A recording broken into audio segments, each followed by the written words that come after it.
广东深圳突发大日，深圳发布红色暴雨警报。深圳龙岗河水位至少已经达到100年一遇的水位高度，按现在的雨量加上深圳水库泄洪，要溢出淹到沿河地带了。深圳水库将于9月8日凌晨0点15分泄洪。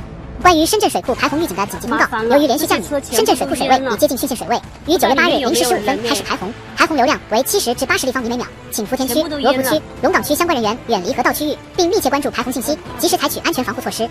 深圳市防汛防旱防风指挥部2023年9月8日，深圳发布排洪预警通告。应急办提醒大家不要恐慌，远离河道，不要捞鱼。深圳市应急管理局防灾减灾处处长说，深圳水库周边积水区是暴雨，所以水位上涨比较快。深圳水库已经超过它的虚线警戒水位，深圳水库开始泄洪排洪。受影响主要是罗湖区、福田区沿深圳河比较低洼一带的地方。